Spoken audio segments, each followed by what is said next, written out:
Hey, this is the Average right here, and welcome back to my adventures. And this time I want to take you on a walk around of my NuCamp Tag camper. So come follow me and I'll give you all the pro tips and inside looks of all the things you need to know about this camper. So let's go. So I just opened this up and got my tool out. And now I want to show, you got to stabilize these. So you got this little guy, and it just slides in here, and you put that on this guy, and they're not to like level it out, though. You can, I mean, maybe helps a little bit on the leveling. Like this side is a little bit low, so I'm going to try to crank it a little bit, but it's not really made for leveling. It's just so as you crawl around in there at night, it doesn't jiggle around. So there you go. And I'll do that on the other side too. Okay, so you just slide it like so. And then that goes down. And then there you go. So it doesn't like lift the tires off of the ground or anything, but and then I usually just set it back down in here. But this is my inside, minus that little box that I just took out. But as you can see, it's a pretty big mess. That's my easy up tent, most of my sleeping stuff and extra clothes, and my camp chair. So I'm gonna get this taken out and set up camp and show you how I set up the interior for sleeping out here in the boondocks, especially when it's cold. So yeah, so I'm just kind of tidying up in here. I haven't really ever done that. I've accumulated a bunch of stuff over the year that I've had it, and I've definitely kept stuff in here that I don't necessarily keep like food. Don't keep food in here, but just leaving it there for now. Like I've never put anything up in these, but to kind of tidy it up in here, I'm going to now. So I do keep a cool toolkit, just because you never know when you need tools. And I brought 2 sleeping bags because I didn't know how temperatures all over the place.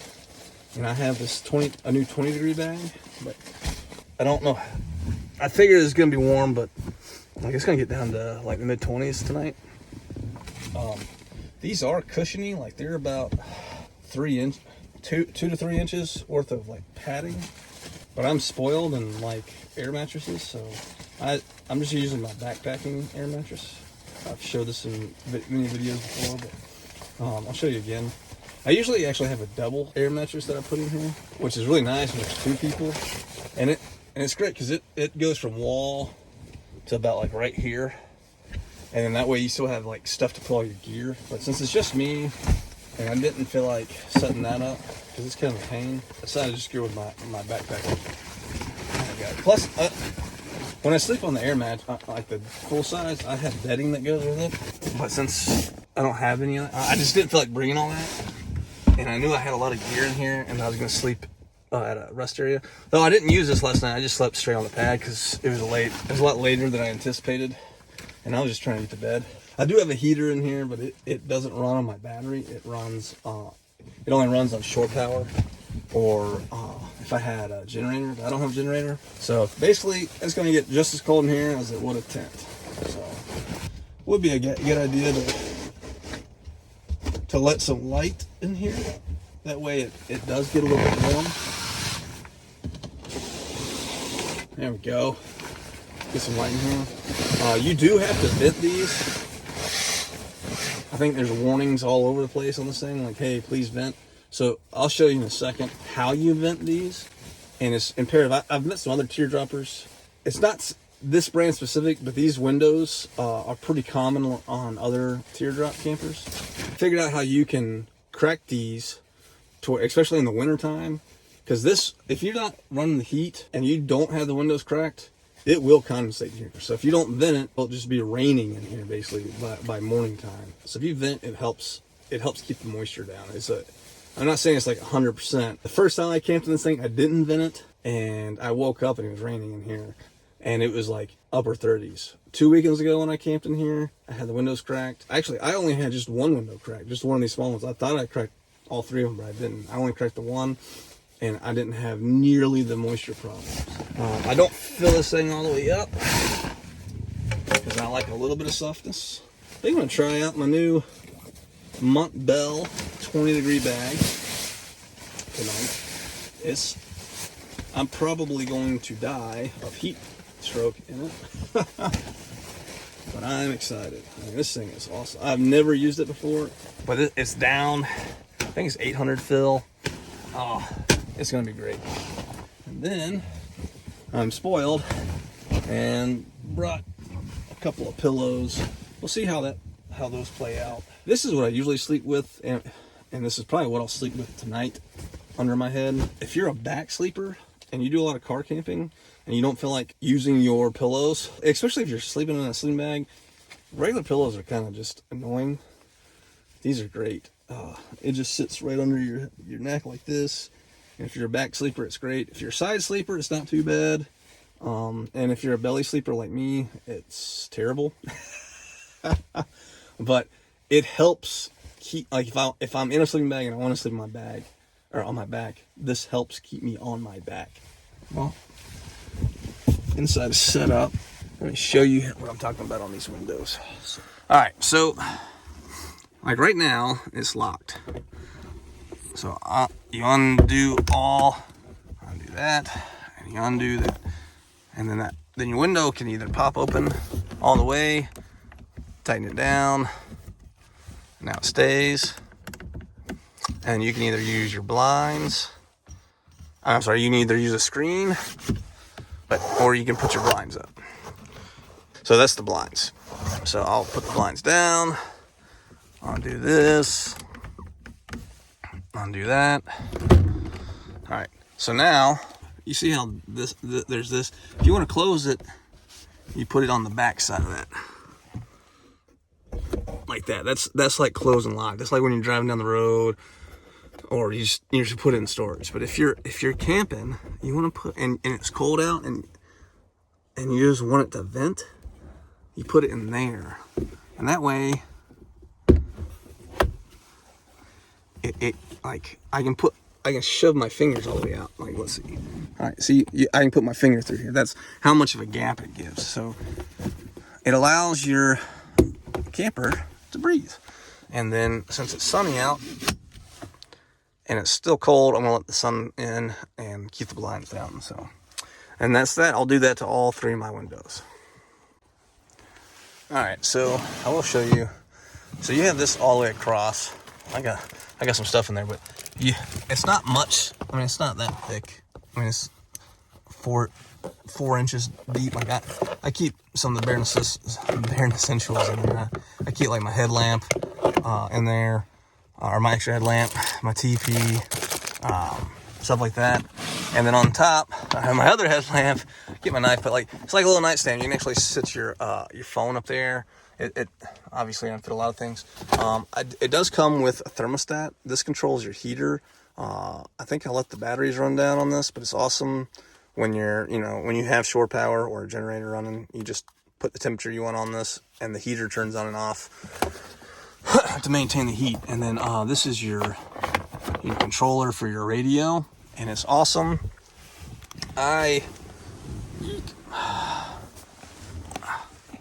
So you can use it. You can plug in with your HDMI cable or a USB, and so you can either hook up like your iPhone to it using the USB, or you can Bluetooth to it. I don't know if the HDMI. I guess you just hook your. I've never tried the HDMI, but I imagine you just if you're like coming out of your laptop, you could run HDMI out to it, and then in that way you could play music from there. It is TV ready. I haven't looked into how that all sets up because I don't plan on putting a TV in here. But if you're interested in it, it has that option, right? So I have Bluetooth to it. I love Bluetoothing to it. It also has just an AM/FM radio. I like I said, I just Bluetooth. I would just like if I had cell phone service, I would just play like some nice classical music at night if I'm at RV camp to drown out the other campers. And then when I cook in the morning, I would just, or if when I cook in the morning, because there's two speakers inside here, So you got one there and one on the other side. So basically right next to my head. And then you have 2 speakers in the cook area. I'll show you those later. And I'll just turn the speakers on in here for nighttime.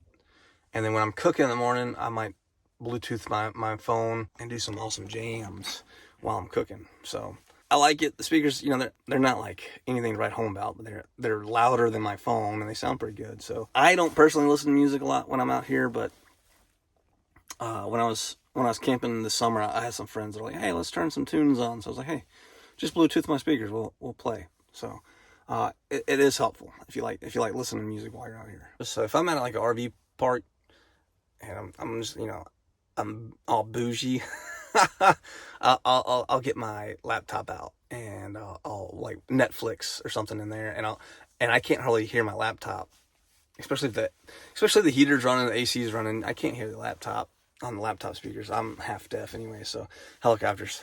So I'll Bluetooth my iPad to the speakers, and then that way, or I guess I can Bluetooth my laptop too, but I usually do it with my iPad because my iPad has cell phone service. So I get Netflix, chill, hang out in my camper, especially if it's like raining outside. It's nice. So I can still like listen and hear it. So that's it.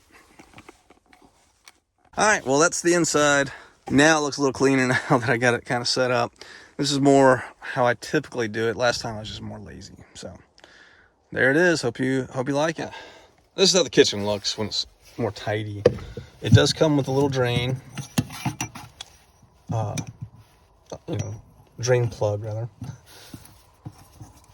Sink's kind of gross, but see, the water doesn't work unless you turn the water pump on, and then now you got water. Whoop. So because it drains straight out, I have this little 50-cent bowl that I put. See, it comes out. It comes out right there. So I just put the bowl under there to catch the water, and that way it's not. Yeah, water's running, and see, it just trickles out. And there we go. All right. So it trickles out in there. I collect it in there, and then I toss it away from camp. Especially like if I'm doing dishes or something. That way, all that nasty water doesn't just sit on there. Especially in the summertime, it collects flies, and it's just kind of gross. Plus, some camps won't. They kind of frown upon it just running straight to the ground. So if they have specific rules, I definitely make sure I have one of those. When I'm out here in the wilderness areas, I still do it too, because it's gross. Especially if you're gonna stay here for a couple of days, it just gets gross. One thing to be mindful about is when you're driving around, your microwave has all this glass in it, and it's never the same when you get done. So like this guy always falls out. It's just never put together. So I don't know if they had. I keep some rags and some sponges in there. It kind of helps. I think I usually keep more, but this microwave, I don't really use it that much just because I don't have power that much. And then I usually carry extra drinking water, and hey, doesn't get much better than that. I do like this because if you're on shore power and you want to make, Bloody Marys or margaritas or whatever, you do have the AC power back here. It only works with shore power or generator power, but you do have DC power running straight off the battery if you need it. So if you have a blender or something that uses a cigarette lighter, you do have that, and use USB plugs out here for convenience. I usually put my spices up here. I just haven't gotten them out yet. I usually hang my spices here, and then I have my cooking spoon, and I got some tongs and my eatery stuff that I hang up here. So this Yeti comes with it. See, it even has NuCamp on it. I do like this. However, I wish this was on a slider, like a drawer set. And eventually, when I have time, that's what I'm going to do is make a drawer for this. That way it just slides clean out. Some heavy-duty sliders. That way I can just open it up, get what I need to do. And I can just leave it here. And then it would actually be, more counter space. And that way I wouldn't have to bring an extra table. Not that I have a table to bring, but that I do plan on getting to. This actually stores underneath the beds in there, along with the power cable. But the storage is like 2 to 3 inches thick, basically as thick as the pads are. And I just don't store much under there. It's usually a pain because I usually have all my stuff stored in my camper when I set my camper up. So I've actually gotten used to just having this back here. And that way I can just pop this lid open, the lid open, grab that, put my stabilizers out, and then camp set up. I don't have to fool with all my, like, moving all my gear out of the way, trying to lift the storage up. Yeah, I'll show you real quick. All right, so when you come in here, so the storage usually is on that side, but because my bed and all that stuff's made, I'll just show you real quick. It's so you just lift up the pad. It's got this wood, and it just lifts up, and you can see it's got some compartments. I think on the other side there's not as many compartments. I think it's just one open one, and that's where the power cord, like I said, goes. But you can store stuff under there. I don't know what you would store on there because it's only like 2.5 inches deep. So the chairs I bought, I thought I was gonna be able to fit under there, and I was rudely awakened when I found out they couldn't. So anyways, there's that. All right, so one thing I haven't shown is the front storage. So you just got these two little guys, and you open this up, and you got your 25-pound tank, propane tank. This doesn't come with it, but if you're gonna get an RV of any sort that has a water tank, you want to get a drinking water hose. It doesn't leave that hose taste in your mouth when you fill up the tank. Then you got your battery switch cut off, and then your batteries. It's just a really deep cycle marine battery, I think is what it is. It's connected to your solar, and you have it, like I said, I think I showed you this on my last video. If you have your own, like a separate solar panel, like right now, I'm not getting much sun up there on my solar panel. It's on the back. You can't see it from here, but so if I wanted to get some supplemental sun, like out there where the sun is, I could hook up a separate panel and then run it out there and set it up. So, which I almost did that. There was a sale last week at REI, and I almost got an extra panel. All right, camp is all set up now. Looking good in the neighborhood, and I hope you think so too. Hey, welcome back. I hope you enjoyed the video, and if you want to watch another one, there should be one like right here. So please click it, like it, subscribe. I'd very much appreciate it, and I hope to see you on the trail. Can you see my hands when I was doing that? I don't know.